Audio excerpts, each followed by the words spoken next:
ঘূর্ণাবর্ত ও পশ্চিমী ঝঞ্ঝার প্রভাবে বাংলায় ফের ঝড় বৃষ্টির আশঙ্কা। বিভিন্ন জেলায় হতে পারে কালবৈশাখী। সুপ্রিয় সুধী দর্শক, আজ ৯ মার্চ রবিবার। এই মুহূর্তে আবহাওয়া দপ্তরের পক্ষ থেকে পাওয়া আবহাওয়ার বিরাট বড় আপডেট। আজ থেকেই আবহাওয়াতে বড়সড় পরিবর্তনের সম্ভাবনা। আজ থেকেই ধাপে ধাপে বাড়বে তাপমাত্রা। আগামী বৃহস্পতিবারের মধ্যেই জেলাগুলির সর্বোচ্চ তাপমাত্রা ৩৮ থেকে ৩৯ ডিগ্রির ঘরে পৌঁছে যাওয়ার আশঙ্কা রয়েছে। পশ্চিমা অঞ্চলের জেলাগুলিতে বইতে পারে তীব্র লু হাওয়া। তো আসুন জেনে নেব আজকে ৯ মার্চ সারাদিন আবহাওয়া কেমন কাটবে, আগামী ৫ দিন আবহাওয়া কোথায় কেমন থাকবে, বাংলায় কবে থেকে ঝড় বৃষ্টির সম্ভাবনা রয়েছে, কোথায় কেমন বৃষ্টি হবে, কোন কোন জেলাগুলিতে রয়েছে কালবৈশাখী ঝড়ের আশঙ্কা। বিস্তারিত জানতে অবশ্যই ভিডিওটিকে শেষ পর্যন্ত দেখবেন। এই মুহূর্তে আপনি কোন জেলা থেকে দেখছেন অবশ্যই আপনাদের জেলার নামটি আমাদের ভিডিওর কমেন্ট বক্সে লিখে জানাবেন। তো আসুন শুরুতে দেখে নেব আজকে রবিবার সারাদিন সকাল থেকে কোথায় কেমন আবহাওয়া থাকছে। তো এই ভরা মার্চেও বেশ শীতের যথেষ্ট আমেজ অনুভব করেছে বাংলার বাসিন্দারা। গত ৩ দিন ধরেই কিন্তু বেশ ঠান্ডা রয়েছে বাংলার বিস্তীর্ণ এলাকায়। তবে এই ঠান্ডা এবছরের মতোই শেষ, নতুন করে আর ঠান্ডা ফিরবে না বলেই জানিয়েছেন আবহাওয়া বিশেষজ্ঞরা। তো আসুন প্রথমে আমরা দেখে নেব আজকে সকালের দিকে কোথায় কেমন আবহাওয়া থাকছে। তো প্রিয় দর্শক, আজকে রবিবার সকাল থেকেই কিন্তু দেখা যাচ্ছে যে উপকূলবর্তী জেলাগুলিতে বেশ ঘন কুয়াশার একটা আস্তরণ রয়েছে। আজকে রবিবার সকাল থেকেই কুয়াশা থাকবে হচ্ছে কলকাতা, হাওড়া, হুগলি, উত্তর দক্ষিণ ২৪ পরগনা, তার সঙ্গে এদিকে ঝাড়গ্রামের বিভিন্ন এলাকা, মেদিনীপুরের উপকূলবর্তী এলাকাগুলিতে ঘন কুয়াশা থাকবে অনেকটা বেলা পর্যন্ত। পাশাপাশি বাংলাদেশের খুলনা, বরিশাল বিভাগের বিভিন্ন এলাকা, সাতক্ষীরা, শ্রীকান্তপুর, শ্যামনগর, ফিরোজপুর, মঠবাড়িয়া, বরিশাল, লালমোহন, কলাপাড়া এই সমস্ত এলাকায় বেশ খানিকটা বেলা পর্যন্ত মেঘলা মেঘলা আবহাওয়া, অর্থাৎ কুয়াশাচ্ছন্নতা থাকবে। বেশ হালকা থেকে মাঝারি পরিমাণে কুয়াশা থাকবে অনেকটা বেলা পর্যন্ত, এই কুয়াশার চাদর লক্ষ্য করা যাবে। পাশাপাশি আগামীকাল সোমবারেও দক্ষিণবঙ্গের বিভিন্ন জেলায় মেঘলা মেঘলা আবহাওয়া থাকবে। দেখা যাচ্ছে যে সকাল থেকেই অনেকটা বেলা পর্যন্ত মেঘলা আকাশ থাকবে কলকাতা সহ আশপাশের জেলা, তার সঙ্গে উপকূলবর্তী এলাকাগুলিতেও আগামীকালও বেশ খানিকটা কুয়াশাচ্ছন্নতা লক্ষ্য করা যাবে।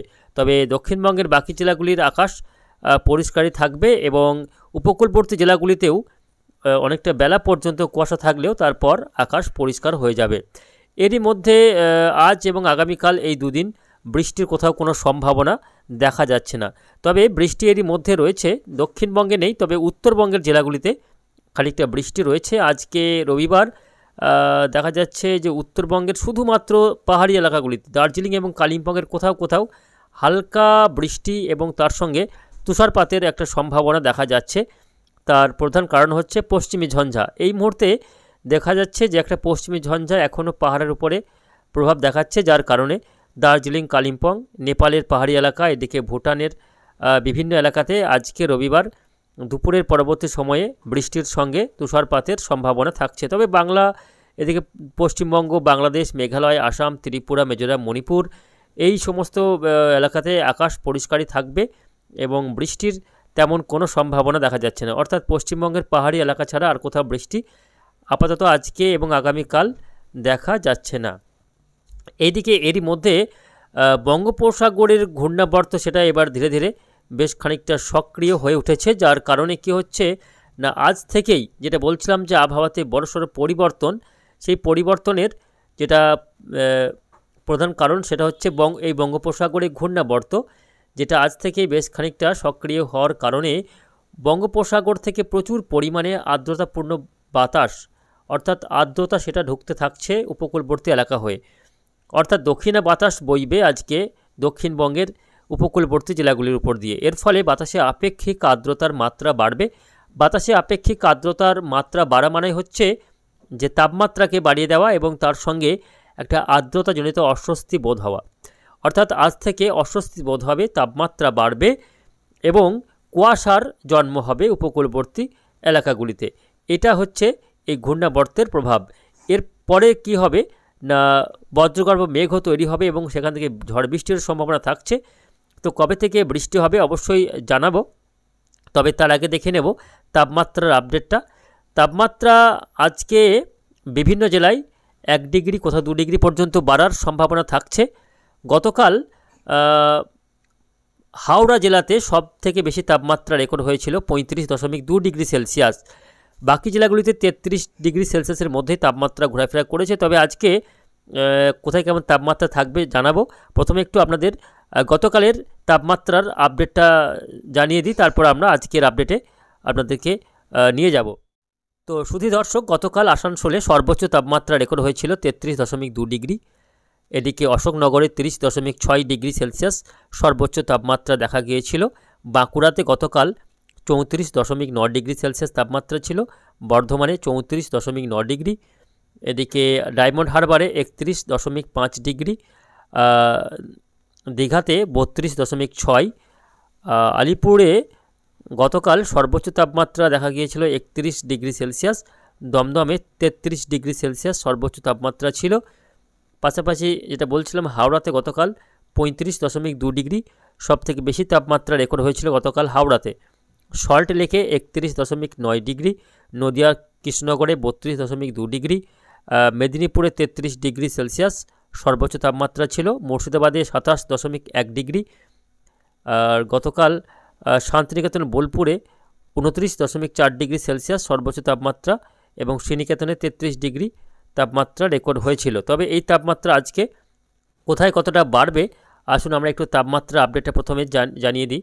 তো আজকে রবিবার, আমরা যদি দেখি দিনের সর্বোচ্চ তাপমাত্রার পরিসংখ্যান, সেক্ষেত্রে তাপমাত্রা কিন্তু আজ থেকে বাড়তে থাকবে এবং যেটুকুই শীত শীত অনুভূত হচ্ছিল সেটা কিন্তু আর আগামীতে থাকবে না। শীতের মেজাজ এবছরের মতোই শেষ হয়ে গেল। এবার কিন্তু ক্রমাগত ধাপে ধাপে তাপমাত্রা বাড়বে। আজকে দেখা যাচ্ছে যে তাপমাত্রা সেটা কিন্তু 34 থেকে 35 ডিগ্রির মধ্যেই হতে পারে। কলকাতা এবং আশপাশের এলাকার তাপমাত্রা 34 থেকে 35 ডিগ্রি, আরামবাগে 30 ডিগ্রি, কোলাঘাটে 31, খড়গপুরে 30 ডিগ্রি দেখা যাচ্ছে, জয়নগরে 32 ডিগ্রি, এদিকে আরামবাগে 30 এবং চন্দ্রনগরে 33, 34, চাকদাতে 31 ডিগ্রি, বাঁকুড়াতে 33 এবং পুরুলিয়াতে 33 ডিগ্রি সেলসিয়াস, এদিকে আসানসোলে 34 ডিগ্রি, পাশাপাশি বোলপুরে 31 ডিগ্রি, সিউড়িতে 32 ডিগ্রি, রামপুরহাটে 33 ডিগ্রি, আজিমগঞ্জ বহরমপুরে 31 ডিগ্রি সেলসিয়াস তাপমাত্রা থাকছে। অর্থাৎ আজকেও সেভাবে তাপমাত্রা খুব একটা বাড়ছে না। তাপমাত্রা 30 থেকে 35 ডিগ্রির মধ্যেই থাকবে। এদিকে বাংলাদেশের ঢাকাতে আজকে দিনের সর্বোচ্চ তাপমাত্রা থাকবে হচ্ছে 33 ডিগ্রি, খুলনাতে 33, বরিশালে 31, রাজশাহীতে 30 ডিগ্রি, রংপুরে 30, ময়মনসিংহে 30, সিলেটে 31। এদিকে পশ্চিমবঙ্গের আলিপুরদুয়ার, কোচবিহারে অর্থাৎ উত্তরবঙ্গের জেলাগুলিতে 30 ডিগ্রি সেলসিয়াস তাপমাত্রা থাকছে। মালদা 31 ডিগ্রি, দক্ষিণ দিনাজপুর, উত্তর দিনাজপুরে আজকে 30 ডিগ্রির আশপাশেই তাপমাত্রা ঘোরাফেরা করবে। তবে এই তাপমাত্রা বৃহস্পতিবার হতে হতে 38 থেকে 39 ডিগ্রি পর্যন্ত তাপমাত্রা হবে। বুঝতে পারছেন কি তীব্র গরম আসতে চলেছে আগামী। আমরা যদি দেখি মঙ্গলবারের তাপমাত্রাটা দেখুন, মঙ্গলবার কি ভয়ানক পরিস্থিতি হচ্ছে। মঙ্গলবার কিন্তু তাপমাত্রা 34 থেকে 35 ডিগ্রি হয়ে যাবে কলকাতার তাপমাত্রা। পাশাপাশি পশ্চিমা অঞ্চলের তাপমাত্রা একটা শুকনো লু হাওয়া সেটা কিন্তু ধেয়ে আসছে আগামী 11 থেকে 12 তারিখের মধ্যে, অর্থাৎ 12-13-র মধ্যেই এই লু হাওয়া শুরু হয়ে যাবে পশ্চিমের জেলাগুলিতে। বাঁকুড়া, পুরুলিয়া, বীরভূম, বর্ধমান এই জেলাগুলিতে তীব্র লু হাওয়া শুরু হয়ে যাবে এবং তাপমাত্রা বেড়ে আমরা যদি বুধবারের তাপমাত্রা দেখি সেক্ষেত্রে দেখুন কি অবস্থা। 37 ডিগ্রি সেলসিয়াস তাপমাত্রা বাঁকুড়াতে লক্ষ্য করা যাচ্ছে। এদিকে বিষ্ণুপুরে 37 ডিগ্রি, দুর্গাপুরে 38 ডিগ্রি সেলসিয়াস, আসানসোলে 38 ডিগ্রি সেলসিয়াস, পুরুলিয়াতে 36 ডিগ্রি ঘরে তাপমাত্রা উঠে যাবে আগামী বুধবারের মধ্যে। বীরভূমের সিউড়িতে 37 ডিগ্রি, বোলপুরে 36 ডিগ্রি, অর্থাৎ 37 থেকে 38, 39 ডিগ্রি পর্যন্ত তাপমাত্রা হয়ে যাবে আগামী বুধবার দিন দেখা যাচ্ছে। পাশাপাশি কলকাতার তাপমাত্রা যদিও সেভাবে বাড়ছে না, কলকাতায় 35 থেকে 36 ডিগ্রির মধ্যেই তাপমাত্রা থাকবে। তবে সবথেকে বেশি তাপমাত্রা উঠবে সেটা হচ্ছে বাঁকুড়া, পুরুলিয়া, পশ্চিম বর্ধমান এবং বীরভূম জেলাতে 37 থেকে 39 ডিগ্রি পর্যন্ত তাপমাত্রা হতে পারে বুধবারের মধ্যে। তবে উত্তরবঙ্গের জেলাগুলিতে যেমন দিনাজপুর, আলিপুরদুয়ার, কোচবিহারের তাপমাত্রা 31 ডিগ্রির মধ্যেই থাকবে। মালদাতে তাপমাত্রা বেড়ে 35 ডিগ্রি পর্যন্ত হতে পারে এমনই কিন্তু দেখা যাচ্ছে। এদিকে আগামী বুধবারের মধ্যে বাংলাদেশের ঢাকাতে তাপমাত্রা 35 ডিগ্রি হতে পারে এবং রাজশাহী, মেহেরপুরে 34 ডিগ্রি, খুলনা, বরিশালে 35 ডিগ্রির মধ্যে তাপমাত্রা ঘোরাফেরা করবে। অর্থাৎ আগামী 11-12 মঙ্গলবার এবং বুধবারের মধ্যে তাপমাত্রা বেড়ে চরমে হতে পারে এবং একটা লু হাওয়া পরিস্থিতি। বৃহস্পতিবার দিন সেক্ষেত্রে দেখুন, বৃহস্পতিবার 13ই মার্চ তাপমাত্রা বেড়ে 39 ডিগ্রি হয়ে যেতে পারে। জামশেদপুরে দেখা যাচ্ছে আগামী বৃহস্পতিবার 40 ডিগ্রির ঘরে তাপমাত্রা উঠে যাবে। এদিকে বাঁকুড়াতে 39 ডিগ্রি সেলসিয়াস তাপমাত্রা হবে, সোনামুখীতে 18 ডিগ্রি, গুসকরাতে 37 ডিগ্রি, দুর্গাপুরে 39 ডিগ্রি, আসানসোলে 39-40, বোলপুরে 38, সিউড়িতে, বীরভূমের সিউড়িতে 39 ডিগ্রি পর্যন্ত তাপমাত্রা হবে আগামী বৃহস্পতিবার। বুঝতে পারছেন এই এলাকাগুলিতে কিন্তু প্রচণ্ড হারে তাপমাত্রা বেড়ে যাওয়ার সম্ভাবনা রয়েছে এবং তীব্র লু হাওয়া শুরু হয়ে যাবে আগামী বুধবার এবং বৃহস্পতিবার থেকে। এবং তাপমাত্রা বাড়ার পাশাপাশি কি হবে না, এবার ঝড় বৃষ্টির একটা সম্ভাবনাও তৈরি হবে, কেননা বঙ্গোপসাগরে ঘূর্ণাবর্তটি লাগাতার আর্দ্রতাপূর্ণ ভারী বাতাসও ঢোকাবে। তার ফলে তাপমাত্রা যেমন থাকবে তেমন উপকূলবর্তী জেলাগুলিতে একটা ভ্যাপসা গুমোট গরম সেটা কিন্তু চরমে হবে। ফলে আর্দ্র অস্বস্তিকর আবহাওয়া আসছে আগামী কয়েকদিনের মধ্যেই। আর নতুন করে তাপমাত্রা কমার সম্ভাবনা থাকছে না, বরং তাপমাত্রা লাফিয়ে লাফিয়ে বাড়তে থাকবে। বৃষ্টি যেটা বলছিলাম, বৃষ্টি হবে, তবে কবে থেকে বৃষ্টি হবে, কোথায় কেমন বৃষ্টির সম্ভাবনা রয়েছে জানাবো। বৃষ্টি এই মুহূর্তে দেখা যাচ্ছে, বৃষ্টি যেটা হবে আগামী একেবারে মাঝে বৃষ্টি রয়েছে, আগামী 13-14 করে বৃষ্টি হতে পারে। উত্তরবঙ্গের আলিপুরদুয়ার, কোচবিহার, জলপাইগুড়ি, দার্জিলিং, কালিম্পংয়ে বৃষ্টি রয়েছে পশ্চিমে ঝঞ্ঝার কারণে। পাশাপাশি মেঘালয়, আসাম এবং বাংলাদেশের সিলেট, চট্টগ্রাম বিভাগে বৃষ্টি রয়েছে আগামী 13, 14, 15 এই দিনগুলিতে। তবে 16 থেকে 16-17 করে বৃষ্টি হতে পারে দক্ষিণবঙ্গে। পশ্চিমবঙ্গের বিভিন্ন জেলার, বিশেষ করে দক্ষিণবঙ্গের জেলাগুলিতে ঝড় বৃষ্টি হতে পারে। সেটা কিন্তু আগামী 16 এবং 17 তারিখের পর থেকে বৃষ্টি এবং ঝড় বৃষ্টির একটা সম্ভাবনা তৈরি হতে পারে, এমনই কিন্তু বিভিন্ন ওয়েদার মডেল সূত্রে খবর। তবে তার আগে আগামী 15ই মার্চ পর্যন্ত ঝড় বৃষ্টির তেমন কোথাও কোনো সম্ভাবনা দেখা যাচ্ছে না দক্ষিণবঙ্গের জেলাগুলিতে। উত্তরবঙ্গের পাহাড়ি এলাকায় আগামী কয়েকদিন লাগাতার পশ্চিমী ঝঞ্ঝা আসছে, যার কারণে বৃষ্টি এবং তুষারপাত থাকছে শুধুমাত্র উত্তরবঙ্গের একেবারে পাহাড়ি এলাকাগুলিতে। বাকি জেলাগুলিতে বৃষ্টির কোনো সম্ভাবনা নেই। দক্ষিণবঙ্গে বৃষ্টি হবে, সেটা হচ্ছে আগামী 15-16 পর থেকে ঝড় বৃষ্টির একটা আবহাওয়া তৈরি হতে পারে, এমনই কিন্তু সম্ভাবনা রয়েছে।